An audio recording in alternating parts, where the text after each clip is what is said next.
Good morning, students. Today we are going to understand Chapter 6, the Parliamentary System, Legislature and Executive. In this chapter, we will learn how the Indian Parliament works, how laws are made, what the executive does, and how the judiciary maintains checks and balances in our democracy. I will explain everything in very simple language so that you can understand it clearly for your exams. After India got independence, the most important task was to frame the constitution. The constitution is the supreme law of the country. It lays down the basic rules according to which the country is governed. One of the most important features of our constitution is universal adult franchise. This means that every citizen above 18 years of age has the right to vote, irrespective of caste, religion, gender, or economic background. Through this system, the people elect their representatives to the Lok Sabha. The Parliament of India is the supreme legislative body of the country. It consists of three parts: the President, the Lok Sabha, and the Rajya Sabha. Since it has two houses, it is called a bicameral legislature. The Lok Sabha is known as the lower house or the House of the People, and the Rajya Sabha is known as the upper house or the Council of States. The members of the Lok Sabha are directly elected by the people through general elections. The members of the Rajya Sabha are elected indirectly by the elected members of the state legislative assemblies. The constitution had fixed the maximum strength of the Lok Sabha at 550 members, though the actual number may vary. Now let us understand the difference between the legislature and the executive. The legislature is responsible for making laws and overseeing the work of the executive. The executive is responsible for implementing or enforcing the laws made by the legislature. The executive consists of the President, the Vice President, and the Council of Ministers headed by the Prime Minister. The President is the head of state and the nominal head of the executive. The President appoints the Prime Minister, summons Parliament sessions, and gives assent to bills. However, the real executive powers are exercised by the Council of Ministers, which advises the President. The Prime Minister is the real executive authority in India's parliamentary system. The President appoints the leader of the majority party or coalition in the Lok Sabha as the Prime Minister. The Prime Minister leads the Council of Ministers, advises the President, coordinates the work of different ministries, and shapes national policies. The Council of Ministers is collectively responsible to the Lok Sabha. This means that if the Lok Sabha withdraws its support, the government must resign. Now let us understand the law-making process. When a new law is to be made, a draft is prepared. This draft is called a bill.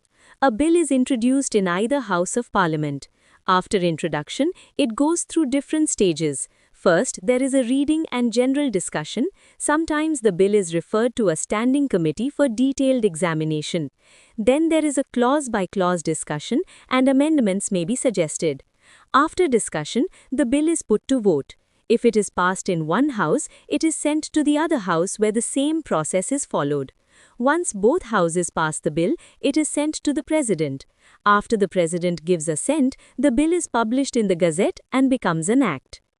A good example is the Right to Education Act or RTE. The idea of free and compulsory education was mentioned in the Directive Principles of State Policy.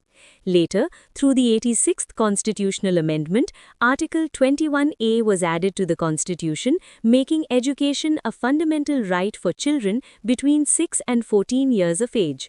After debates and discussions, the bill was passed in 2009 and became a law. Now let us look at the constitutional functions of Parliament.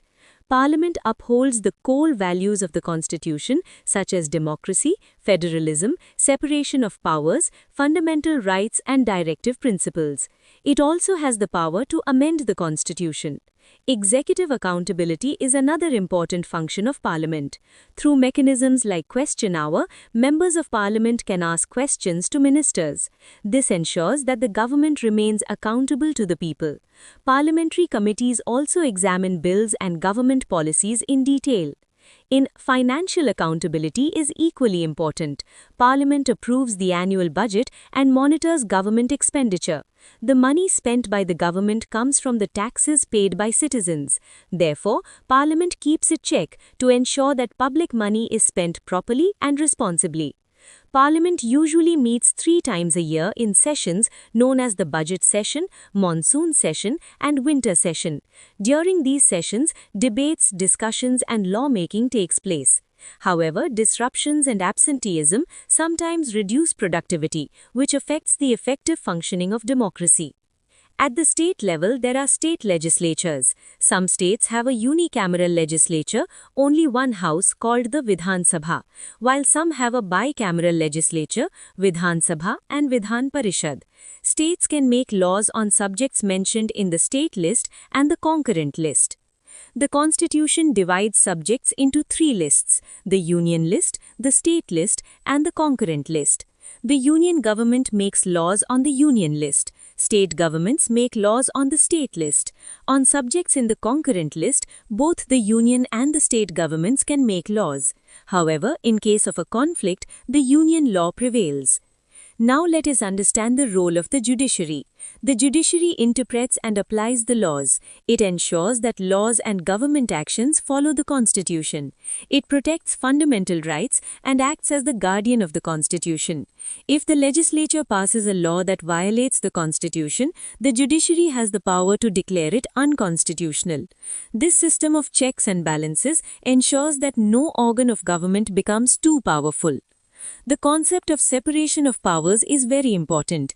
The legislature makes laws, the executive implements them, and the judiciary interprets them. Each organ checks the other, which protects democracy and citizens' rights.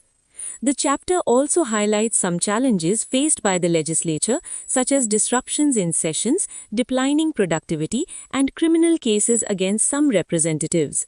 These issues can affect the effective functioning of Parliament. However, democracy becomes stronger when citizens remain informed and actively participate in public life. As Atal Bihari Vajpayee once said, governments may come and go, parties may rise and fall, but the nation must endure and democracy must survive. This message reminds us that democratic values are more important than political power. In conclusion, today we have understood how India's parliamentary system works, how Parliament makes laws, how the executive implements them, and how the judiciary maintains checks and balances.